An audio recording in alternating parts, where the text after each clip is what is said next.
And good morning, everybody. We are live. Congratulations. You made it through the week. Another week of amazing food safety, food quality, products we all know and love and eat without a second thought. But guess what? Doug, hey, you're messing me up. Doug, PC, and I know that you've done an amazing job, and we're here to say thank you. Good job. We really appreciate all that you do. You're alive. Oh, absolutely. And we are alive.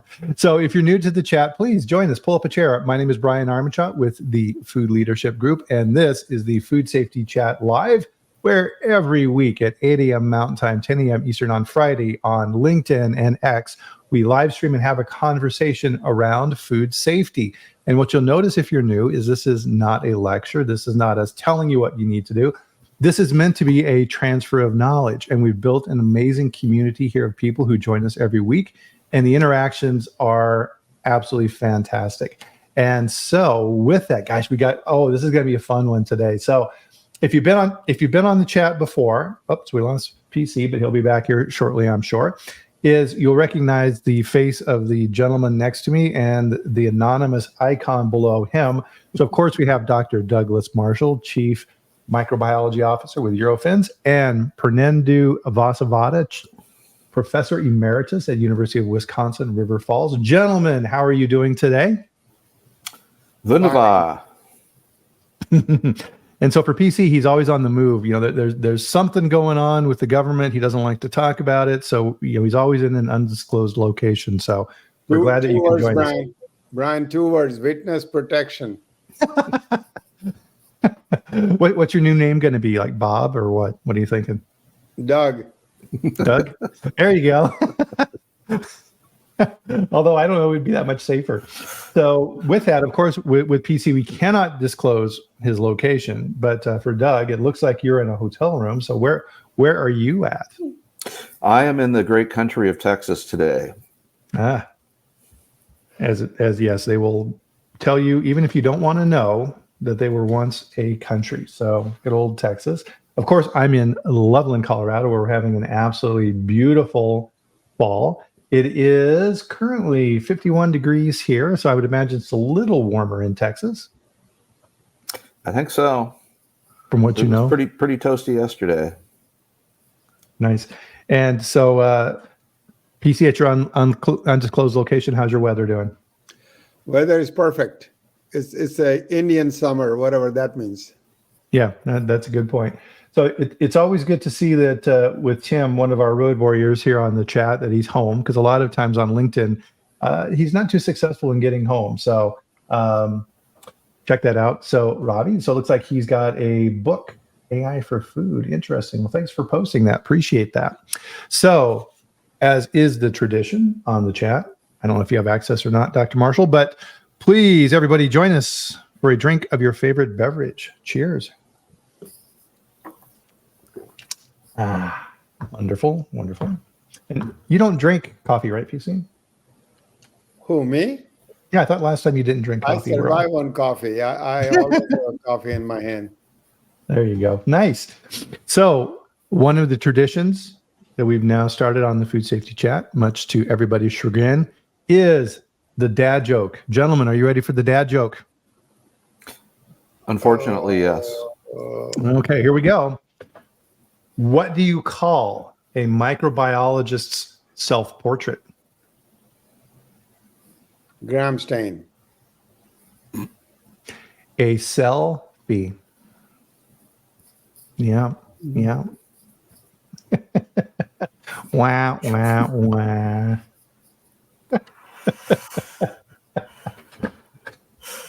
So if I can moving right along, Bryan. So today, today we're doing something super fun, and as good as you rehearsed, Bryan. What's that, PC? The joke was just as good as you rehearsed for half an hour. That's good delivery. So Elena giving me some support there. Thank you very much. So as Doug said, moving on. So we're doing a fun thing here today. So as I kind of teased here on LinkedIn for the event invitation, it's not very often you get 2 leading experts in the food industry on the line at the same time. and we said as we were preparing for the chat here today, let's have some fun here and let's do a rapid fire session of things that are out there, things that are impacting us and things that we're worried about from a food safety standpoint. So definitely, guys, as you're thinking about this here in the chat, give us your comments on this and what would you like Doug and PC to comment on here as well. So we're going to dive in here right away because I know this is going to go really, really super fast. So we're going to start with an obvious one, gentlemen, is foods. What type of foods are out there that when you're shopping or you're in a grocery store or restaurant or things like this, what are those foods out there that you will never eat? PC, you want to go first? Sure. My favorite passion is raw milk. I would not eat anything that is raw milk, and raw milk cheese, raw milk. I've tried it, but then I was always waiting for another shoe to drop. I also won't eat sushi, which is a problem when we go somewhere at the conference. A lot of people I hang with, microbiologists, Doug included, they love sushi, but I try to stay away from that. Well, PC, with all due respect, in sushi, I must retort: if sushi were really an unsafe product, we would be counting dead bodies outside of every sushi shop. That is true, and I've counted up to 3 now. Well, one of the things I eat sushi too, so I think it's 2-1 on the sushi. So I eat sushi as well, but I mean, so number one, you're not buying sushi at the local convenience store or the gas station. Always a bad idea. Reputable places, but one of the things that bugs me on sushi is you'll go out and this is kind of what's that, PC? If it's a reputable gas station at 2 a.m, that would work. Yeah, well, only if it's half off, right? A little past the expiration date, yummy. But when I go out for sushi, right, it's kind of, and this is what we talk about on the chat a lot too, guys, is that these things are risk-based, and a lot of times people don't understand the risk with these type of things. To your example, PC, raw milk. Oh no, raw milk's been around. I see these conversations on X where people get into it on raw milk, and I'm like, staying out, right? You're not going to convince them otherwise. Even if you say, hey, listen, I've been working in the industry for 30 years and I kind of know what I'm talking about, then they're going to call you a shill and you've been bought by the industry and whatever else. So there's no convincing them. I think they just kind of have to get sick. But what I don't like seeing is when people bring their families and you'll see small children, like, 2 or 3 year olds that they're feeding sushi to. And you're just like, ooh, that's not a good idea. That's what I point out. If you look at the reports where the raw milk incidence was involved in fatality, it's usually children or the grandparents. Yep, exactly. And man, imagine going out to sushi and then you make your kid sick. That's got to be a terrible, terrible feeling. What about so for me, one of the things I definitely avoid is cantaloupe. What about you guys? Cantaloupe is fine. It's sprout that I would have questions about, but cantaloupe is fine. Definitely not sprouts. I mean, the thing that bugs me with cantaloupe is it's, even when they try, like Jensen Farms here in Colorado, you got that nice, squishy, brainy surface that hides all kinds of stuff, and it's growing on the ground, right? How do you clean that? Brian, I have one recommendation for you on cantaloupe, since I know you're really anti-cantaloupe. It's really important not to lick the rind of the cantaloupe during coloration. All right, let me, okay. But it is a good sensation. Ask any cow. Yeah. For me on cantaloupe, and I've worked a couple of outbreaks as an investigator. The thing, I don't disagree that the outer rind is conducive to harborage, but we're not eating the outer rind. And where I try and control my risk with that product is usually you'll see these things, cut up cantaloupe presented either at a grocery store or here in my hotel at breakfast. There will be cut up cantaloupe sitting out, usually at room temperature. And so anything that gets inoculated to the surface of that cantaloupe chunk that I'm going to eat has the potential to multiply and grow, and that would increase the risk. So if you're buying cantaloupe at home, you rinse it off. You're doing one nice slice to get things going. And then if you carefully excise the rind and eat it promptly, your risk isn't zero, but I think it's a risk that I'm willing to take at home, but I won't eat it in a cut prepared form. Exactly. Well, and to your point too, Doug, at the hotel, they put out the cut fruit, right? So it's essentially it's hamburger, right? And you've got all this surface area that you've created. And then at the end of the breakfast, the person who's managing the breakfast says, oh, okay, great, I'll put these away till tomorrow. And who knows how long that stuff has been sitting And out you don't know where that knife has been. Yes, exactly.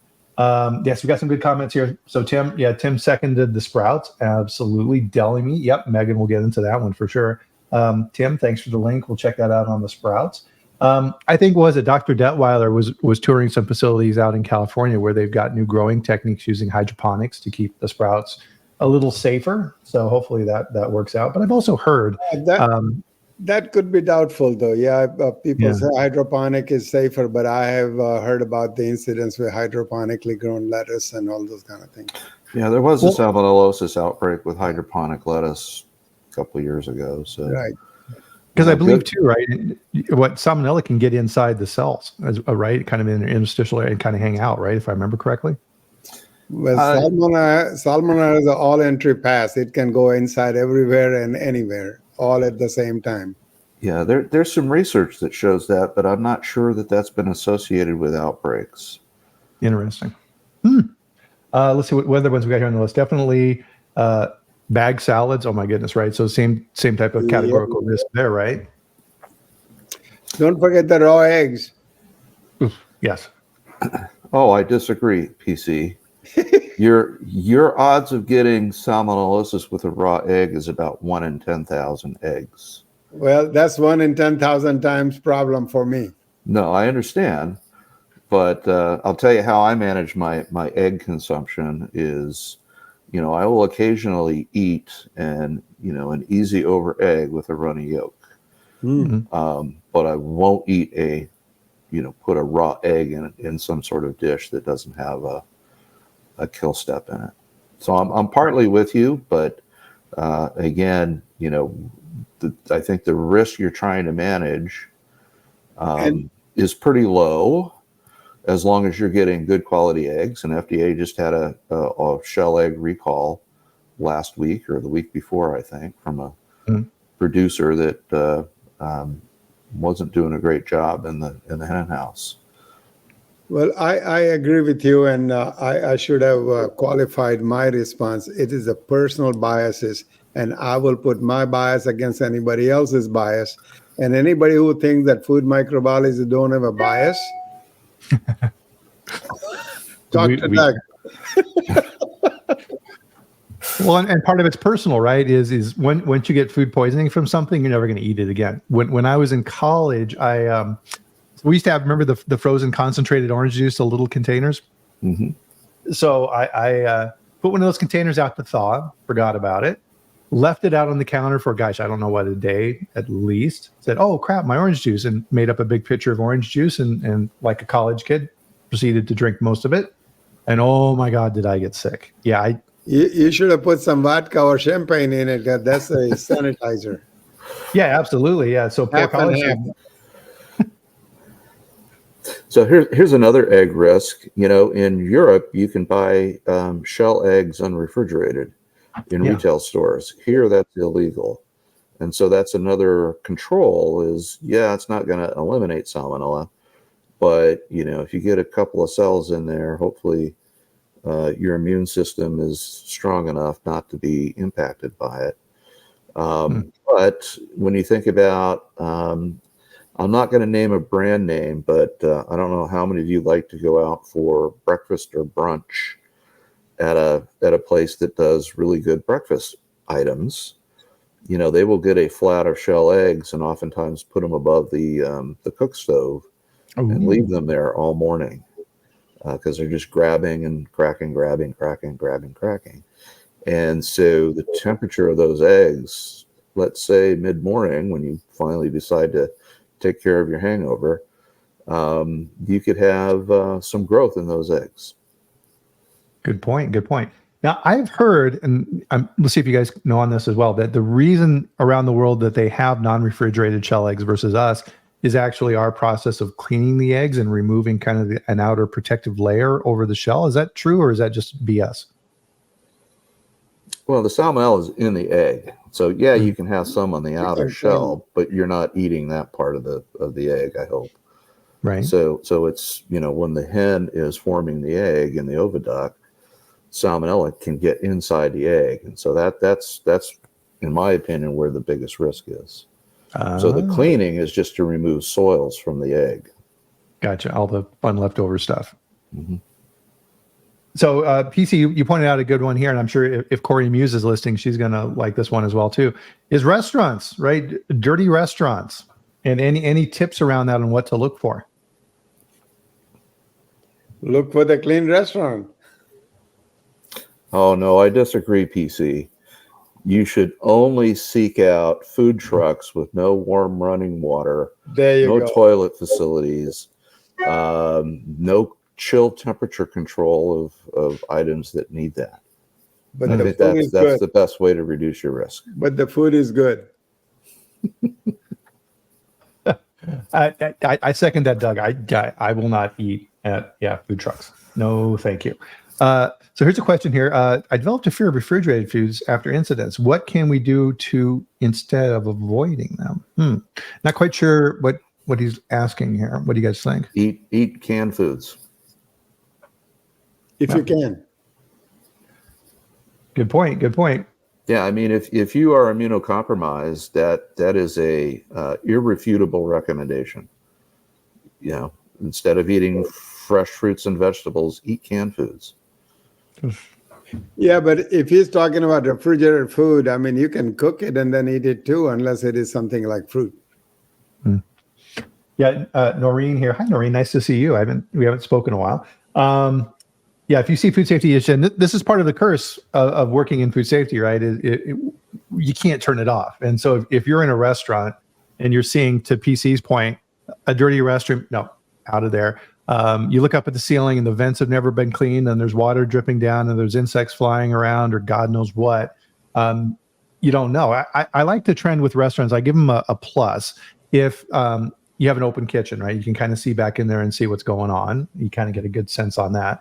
Something I always watch out for too, and this always drives me nuts, guys, is they're bringing your drink and they're doing it this way. Here you go, honey. And it's just like, can I have a different one, please? What about a sticky tabletop? Yeah. That's a bad one. There's a reason for that. That's why food won't fly off. Oh, that's their fly trap. Is that what you're saying? What an awesome thing. We should get into business together and sell that concept. Catches the ants. So we were kind of talking about this too on foods we take a chance with, right? So the seafood, we talked about that. Foods, leftovers. What about, leftovers at home? How long will you guys leave food in the fridge before you pitch it out? Depends when I was in college versus now. Yeah, if until it gets moldy. Yeah, and depends on type of mold. Yeah, a little bit of penicillium here. Yeah, right. Get a little action there. That works out well. Well, look, who has not taken the little piece of moldy cheese out and eat the rest of the cheese? I mean, that's normal. Oh, absolutely. It took a while for me to train my wife on that because you have a block of cheddar in the fridge. Yeah, a little bit of mold growing on the end. You just chop it off, and she's like, "Oh my God, no, that's perfectly fine. Don't worry about it. You're gonna be fine. I promise." But and she goes on a computer and check if the life insurance policy is current. Yeah, things are. Here's one, Brian. So, and PC, how many times have you looked in the fridge, you pull out a container and you go, I wonder how old that is. Yeah. So if that is your first inclination, throw it out. Yeah. Yeah, but that there's a serious problem there about the dating, and people understand sell by date, use by date, best by date.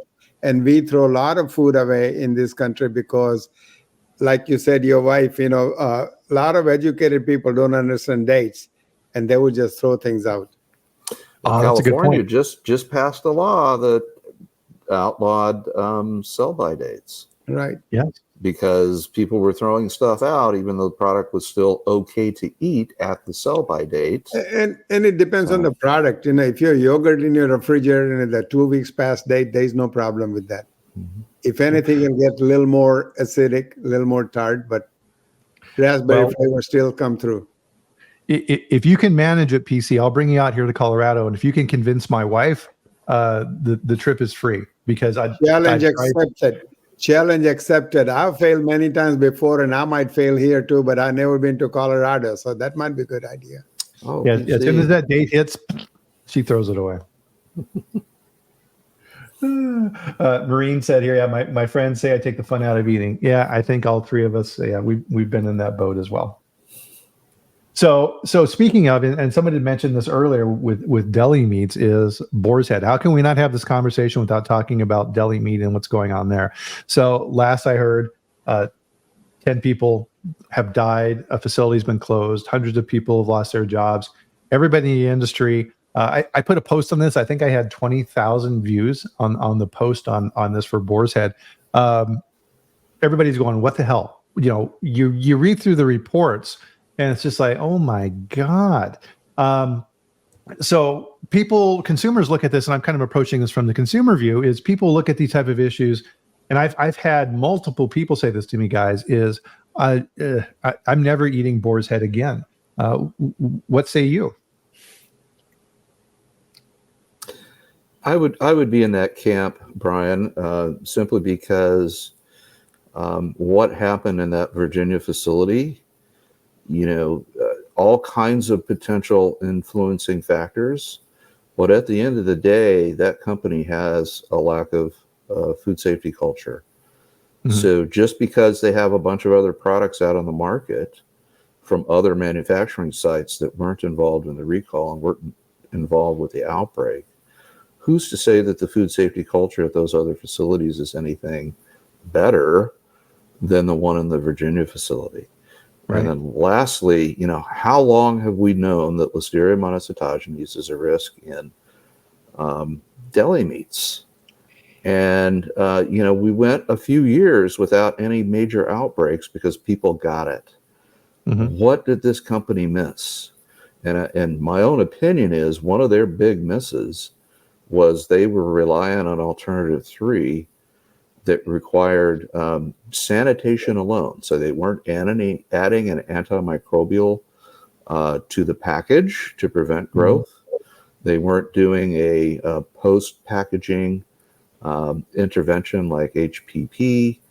So, they basically were setting themselves up to be solely reliant on sanitation. And if they followed FSIS guidelines for environmental monitoring, those guidelines leave a very, very substantial gap. Mm-hmm. I don't want to go into the details on today's call, but they might have been compliant with USDA EMP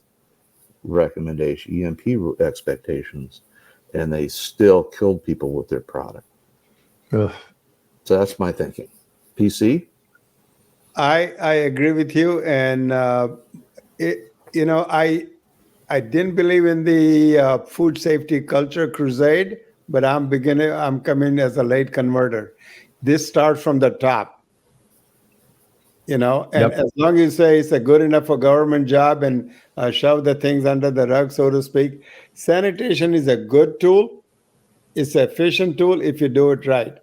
But it's like being a good Christian every day. That you're going to have days you don't do that, and then the biofilm will form. So I do want to make a quick counter argument just for the sake of arguing. We have no evidence to date that the other facilities aren't compliant. We have no additional recalls of product from the other facilities. So I guess from an empirical perspective, if you wanted to continue consuming boar's head, then maybe that's all the evidence you need to be comfortable continuing to buy and consume those products. Now, Doug, I don't know this, but I have a question in my mind that pops up. Does Boar's Head do any private labeling? In other words, you could you have a Boar's Head deli meat in somebody else's package? Yeah, I don't know. I'm sure. Yeah, that's a reasonable speculation, right? So, yeah, Boar's Head is a brand. It's a privately held company. Do they have other brands? I bet they do. I poked around on their website. I didn't see anything else, but that was specific to Boar's Head, and that's part of the problem, right? With recalls and things like this, especially when you're dealing, and that's a good point, PC, is private label. Is when a recall occurs.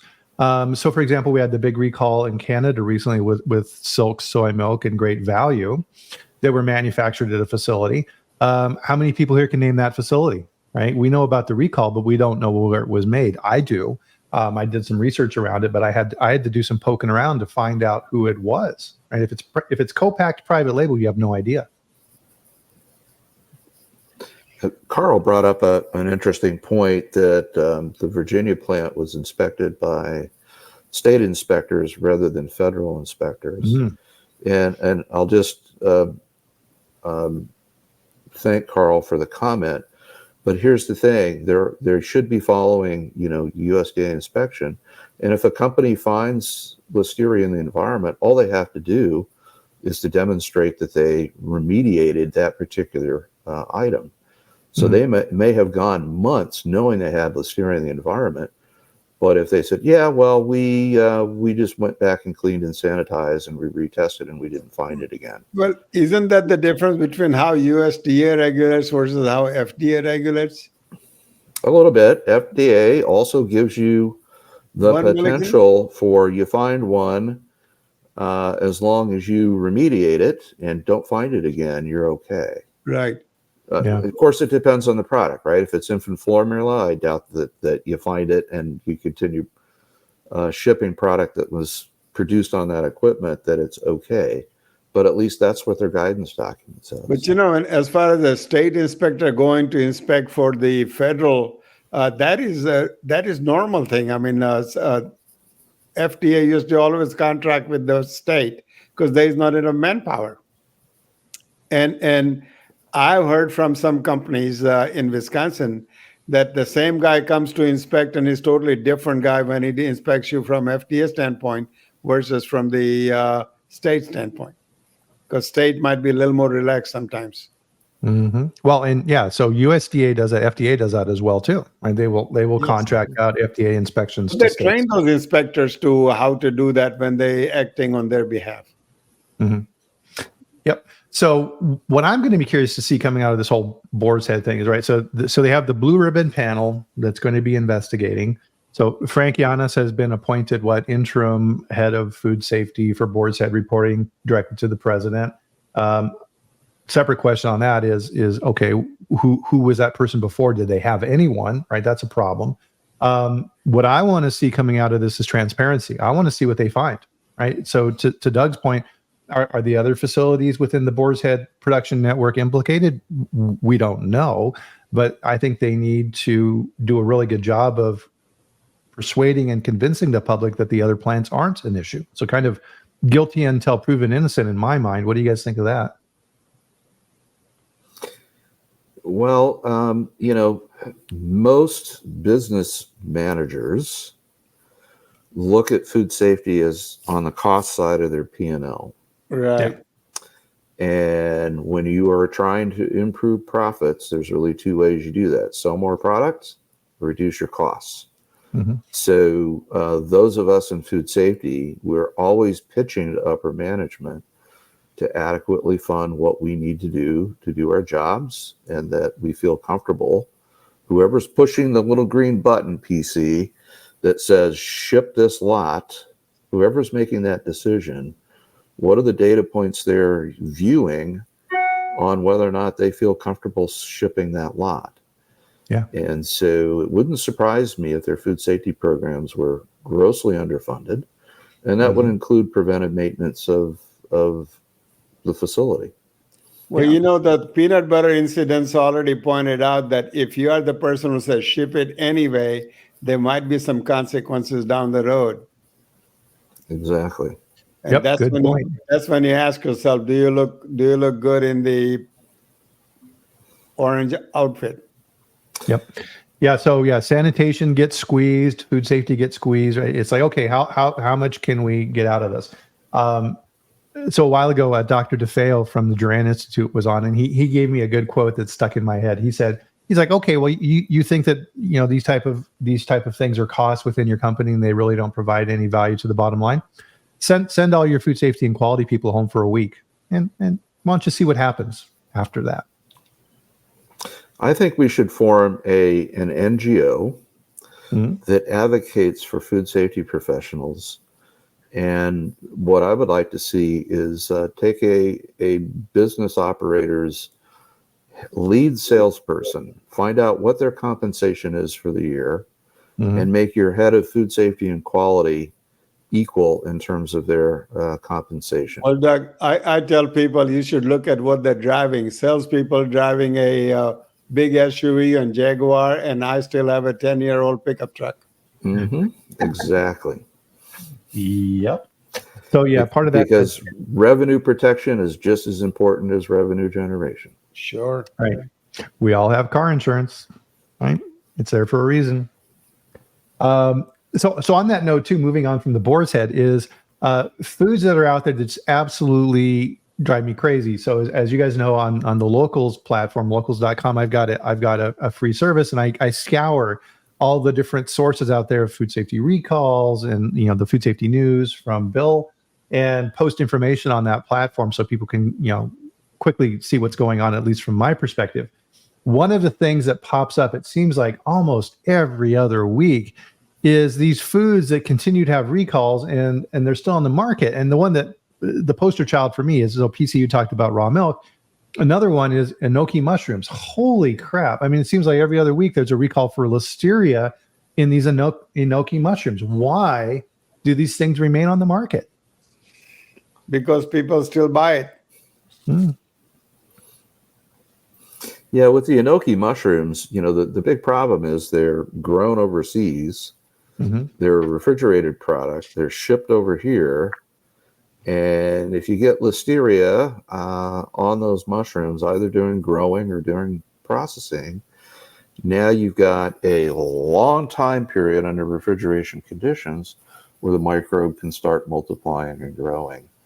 And so that's why you see all these recalls. A lot of the testing is done by State Department of Ag compliance laboratories. So they're just popping up all over the place in the US and in Canada. But apparently, as PC said, there is a market for this product. And I don't know why domestic producers aren't getting into that business. Maybe there's an opportunity. Well, they are busy with different kind of mushrooms in Colorado. So down in the San Luis Valley, they have big mushroom farms down there, and generally it tends to be more of the standard mushrooms, right? Button mushrooms, shiitakes, things like this. Not the real weird ones like enoki, right? Because when you look at the enoki, it's like they're very spindly, and how would you even clean or even treat those in any way? There's just so many nooks and crannies. So kind of back to the cantaloupe thing again. Yeah, and PC brought up psilocybin cubensis. And so Bryan and I live in a regulatory climate where some cities have made consumption of those products legal.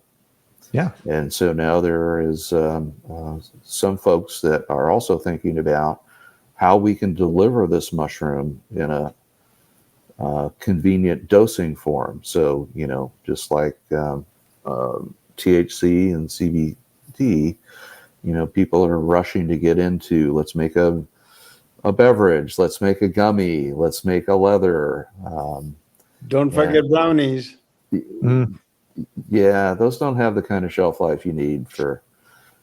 But I found out the other day that in Minnesota, if you put any kind of a THC or CBD in the brownies or mushroom or in the gummies or something, they are not considered food.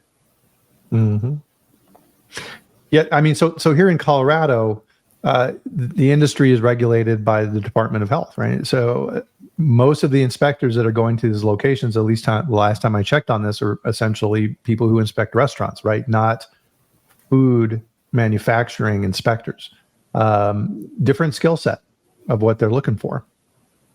And so we had that big recall on this, what's that brand? Diamond Shrooms. I think 3 people have died now from that brand. And I think that was a gummy as well. So it's definitely still very much the wild, wild west in those areas. So even here in Colorado, the lab analysis, is it right? Is it not? Well, maybe, right? You hear about, shopping around for getting test results that meet the limits on the CBD and the THC content within these things. So it's definitely buyer beware on these more than anything else. I'm not sure if it's a matter of dosage also, because, if one brownie is good and if you eat 10 of them watching football, you might have different consequences. Mm-hmm. Oh, there's a fantastic story around that, PC. So when cannabis was first legalized in Colorado, there was a manufacturer making pot cookies, not brownies, but cookies. And when you look on the package label, the serving size was 1/10 of a cookie. So, pardon me, but who the fuck eats 1/10 of a cookie? So the size. So there was a kid. There were 3 guys from Wyoming came down to Denver for a fun time because pot was just legalized. They were sitting in a 2nd-story motel, and they were gonna get buzzed. So one of the guys took a bite of the cookie, and he waited and he wasn't getting the buzz that he expected. So he ate the whole cookie. So he ate 10 times the serving size that was on the package label. He had a bad trip. He literally flew out the picture window of the motel room, went over the balcony head first, and went kersplat on the parking lot and killed himself. Well, that happened to Texas too on a football night. Mm-hmm. Nothing to do with the food. Craziness, definitely. So the other kind of watch out, like enoki mushrooms, all these different marijuana, now mushroom products we got to look out for. The other big one that hit us as well too is spices, right? And FDA started realizing because of the recall that they had on the kids' food with cinnamon in it, like applesauces and things like this, that FDA was like, holy crap, we have a problem with lead in spices. Any comments around those? Yes. Well, here's one of the big problems with spices. The spices are grown in parts of the world where the soil has naturally incurred lead. Mm-hmm. So that's either naturally occurring lead or it's environmental contamination. Some places still use leaded gasoline. Some places have lead smelter that vaporizes the lead and it gets in the air. And so for many products, you cannot grow them with a lead level that's, below 1 part per million. And so, FDA's trying to get towards this closer to zero concept, which is zero toxins, which is technically impossible, but yet that's the label they're using. So it's hard to find some products that are that have really low levels of lead. So that's the first problem. And cinnamon, because it's the bark of a tree, is one of those products, particularly in growing areas, that it's difficult to get cinnamon with lead levels naturally occurring below 1 part per million. Mm-hmm. But in that applesauce outbreak, the lead levels were much higher, and it was associated with lead chromate adulteration. And so, PC, you said you know something about India and something about turmeric. I'll let you kind of opine on your thoughts. Well, I was going to say that cinnamon was okay to an extent because there's something you just cannot do. But turmeric, There are places where they add lead chromate to because it makes the yellow better yellow, for lack of a better word. And if you buy those from, there are all sorts of suppliers in India now. And by the way, the Indian food in this country is going like a gangbuster. You know, and if you making any Indian food, if you don't have a turmeric, you don't have a personality. Whether it's a South Indian, North Indian, whatever else it is. So that is a problem. And there is no way. People sell test kits now that you can test your product you buy at home and see if there is a lead in it or not. But those are only good for detecting levels, in the like 10 ppm or greater level. In defense of the spice industry, I just want to let you know that the big brands that you will find in retail stores have not been implicated as selling products with unhealthy levels of lead. The ones that have been recalled here recently have been things that you go to your local ethnic store and anything that looks too green, too yellow, too orange, too red, that visual appeal is what sells product. Yeah. If it looks too good to be true, chances are it's not. Well, the trouble is though, you can be good and you can try all those things, but when you go out to eat at the restaurant, how do you know what is their suppliers? That's correct. And they're not necessarily going to the reputable suppliers, because the difference in price sometimes is 10 times difference. Absolutely. And sometimes lead chromate is added not necessarily as a pigment, but as a weight enhancing ingredient. Right. Oh. Lead's heavy, and so you can increase the weight of a powder. Same logic for melamine. So question for you, PC, from Teja. He's in India working in his food science program, and he's got a question. How long do you think it will take for India to adopt the food safety culture that the U.S. is following? India is trying, but it is trying to describe those situations in India is beyond me, frankly. It's like a blind man trying to explain elephant to you. It's a different facets to that. But FSSI, that's the regulation in India, is doing a pretty good job. I would say that U.S. importers of goods from India, right, if they want to protect their brand, they've got a really good relationship with their supply chain, and they are expecting them to play on a level field.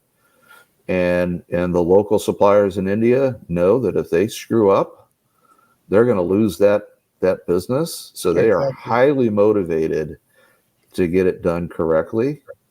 So, again, I think these relationships, we don't really have, most people don't have an understanding of just how good that supply chain control is, because these big branded companies in the U.S., they've got everything to lose here in the U.S. too, if they get nailed in a gotcha campaign. So, I feel very comfortable trusting those current relationships, and they don't necessarily have anything to do with the regulatory climate in India. It's all about businesses building relationships. And by the way, the reason why we don't hear them is because they're top secret. Why would I want to give up my, trusted supplier to one of my competitors? Yeah. So, there's a lot behind the scenes that we don't know and we don't see. But I think, most of the big brands, I would say all of the big brands in the U.S. are doing the right thing. And it shows because they're not the ones involved in any of these gotcha campaigns or any of these recalls. Well, and as far as the Indian foods and Indian food industry is concerned, there is a more problem with the adulteration and EMA more so than accidental contamination. And they have protected those things over years. They can make milk without cow. And it's not unique to India. Yes. Yeah, because they go somewhere else and teach other people. Yeah. Remember, the second oldest profession is adulterating foods. What is the first? PC, must you ask? I thought teaching was the first profession. You got to learn it somewhere. I agree.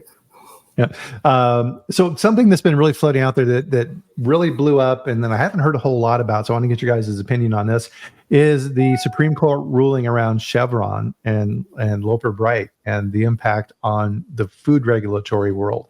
It's still very much fog of war, but any thoughts or comments on the way this is going to go? My thinking is somebody in the food space is going to challenge some regulatory ruling because they have evidence to show that their business has been harmed by that regulatory ruling. And, pick your poison in terms of which regulatory ruling can harm a food business operator. There are many. Yes.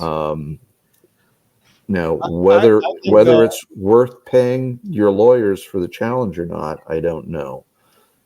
But I think though it's going to depend on the next administration. That's going to be a big deal. Well, yeah, and it also depends on Congress if they could actually write laws that were very specific, very easy to implement. Then this would go away. But the problem we have is Congress writes loosey-goosey laws, and then they expect the regulatory authorities to interpret their meaning. Yeah. And around that interpretation then comes regulatory rules to implement the perceived meaning of the law. So ultimately, the problem goes back to Congress, that we just don't have many good laws. Yeah, that's a challenge. I mean, Congress is so busy doing other things. Food is not going to be in top of the list.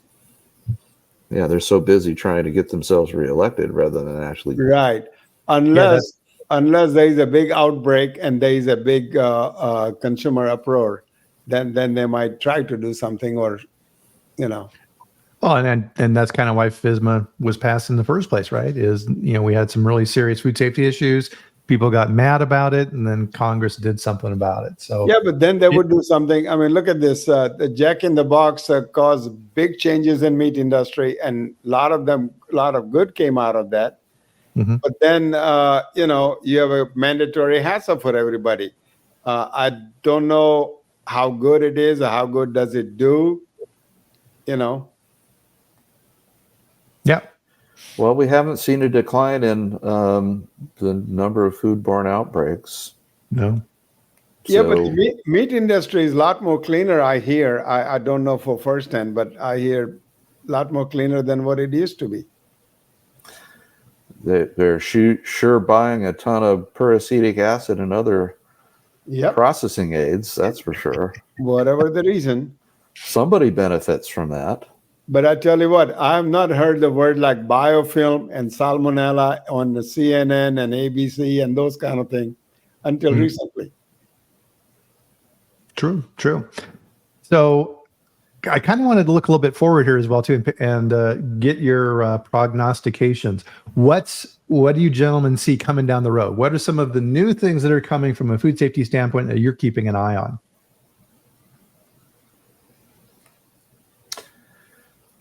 One thing that I think FDA is opening the door just a crack is having more of an appreciation for food safety objectives as part of your process control plans, rather than focusing solely on a 5 log plus kill step.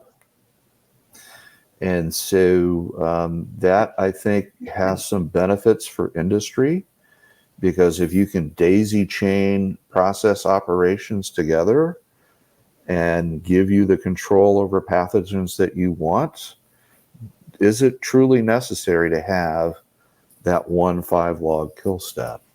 And so there's a lot of R&D thinking, a lot of process development thinking and a lot of validation thinking around what it takes to get FDA to go, okay, I think we can live with what you're doing. So I'm seeing some of that going on. Mm. PC, any comments? I have not thought that far. I'm too busy chasing salmonella and E. coli and how to test in poultry and those kind of things. Mm-hmm. Teja brings up what I was thinking about here as well too, is enhanced traceability. We've been seeing lots of back and forth on enhanced traceability. Is it going to be implemented? Is it not going to be implemented? Some of my clients are starting to get letters from retailers around enhanced traceability in 204.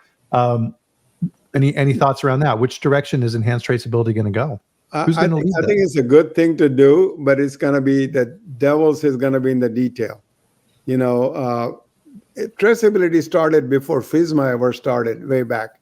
And IFT as a special group convened, industry group.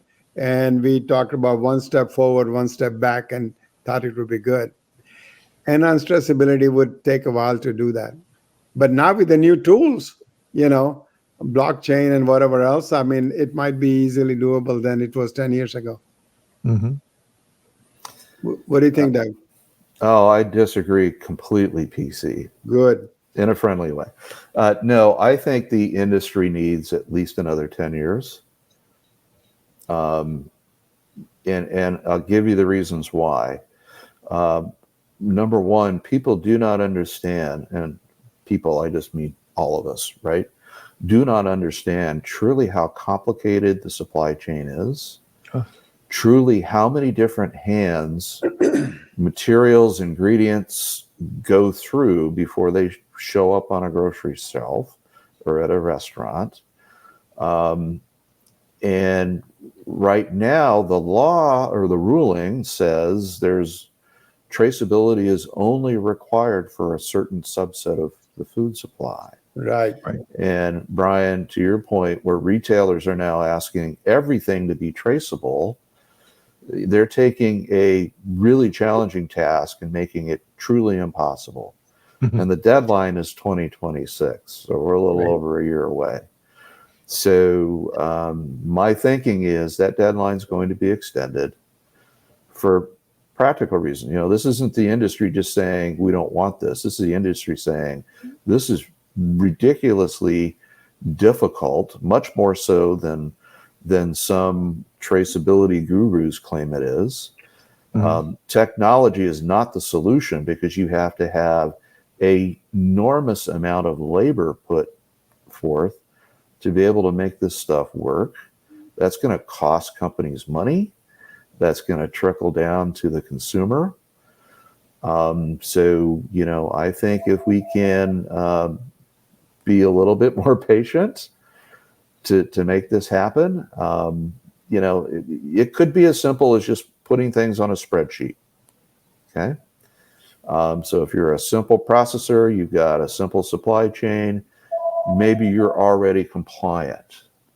But if you're a distribution center and you get a pallet, hopefully that pallet contains boxes from one lot.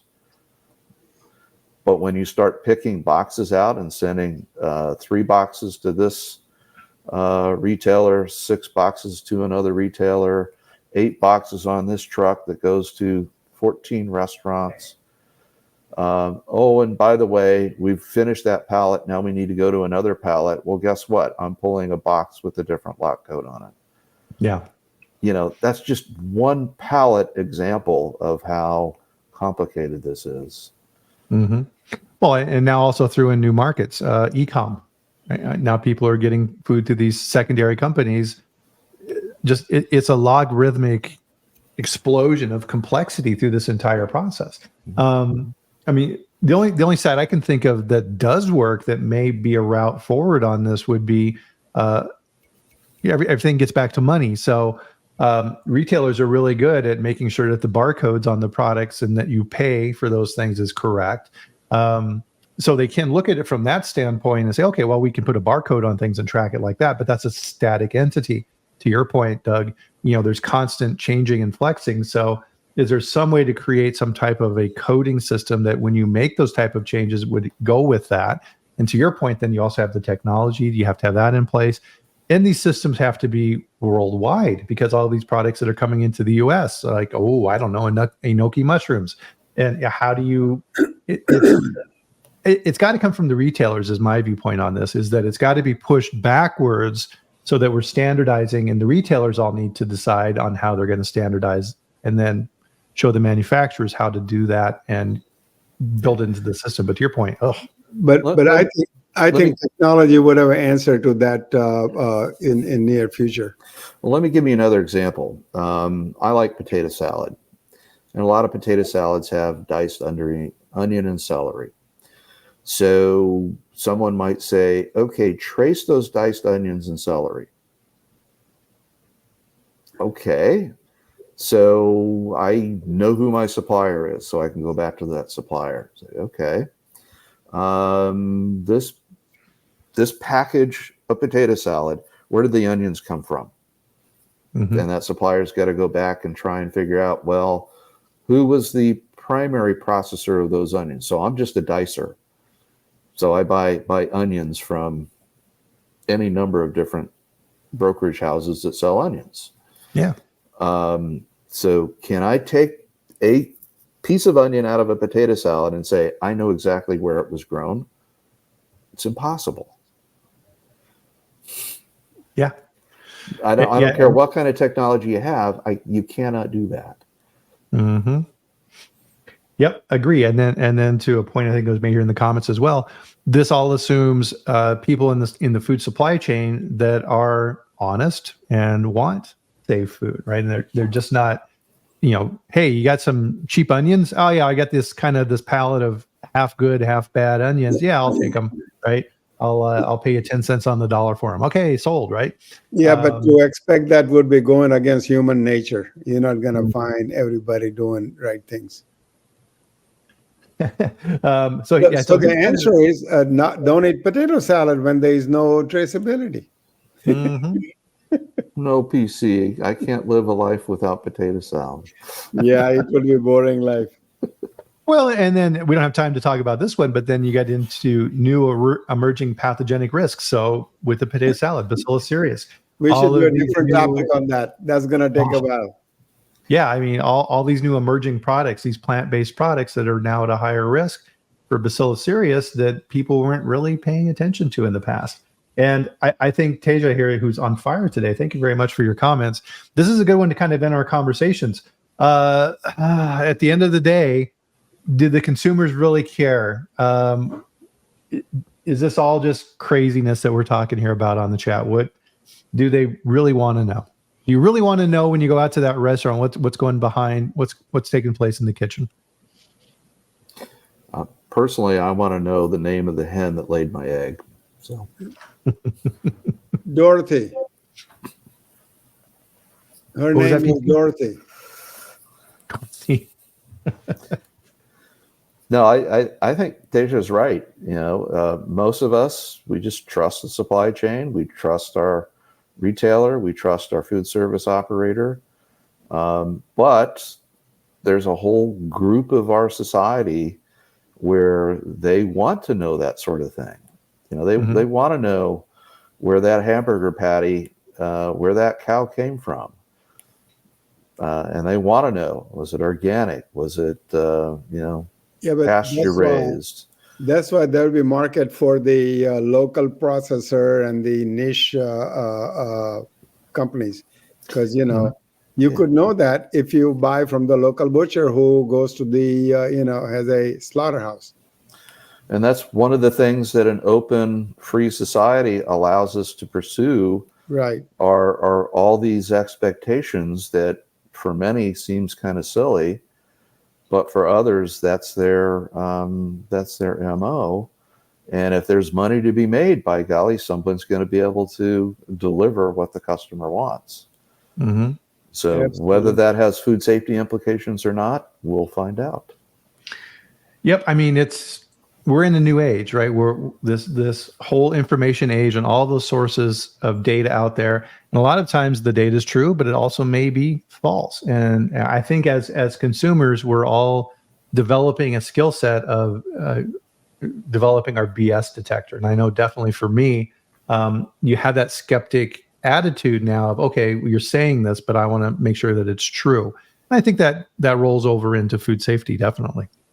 And so we're almost out of time here, guys. Just time here for quick closing thoughts. Anything you'd like to leave everybody with here today? Well, on this topic, I'll just say USDA did a study and found that about 20% of meat that was labeled antibiotic free actually had antibiotics. Wow. Well, my closing thought would be, some people eat, some people die, some people eat and die. So don't be worried about too much. Be reasonable, enjoy what you're eating. And if you die, we'll miss you. Yes, we will. That's a semi-positive closing thought. So with that, you can be hypochondriac and, chicken falling out of sky kind of thing. Yeah, so that's you have to be true. reasonable. Yeah, you have to be reasonable. That's a very good way to put it. And so, with that, we're gonna have to bring our chat to a close here for this week. Amazing. I mean, this was so much fun. Hey, Brian, everybody, let me know if you.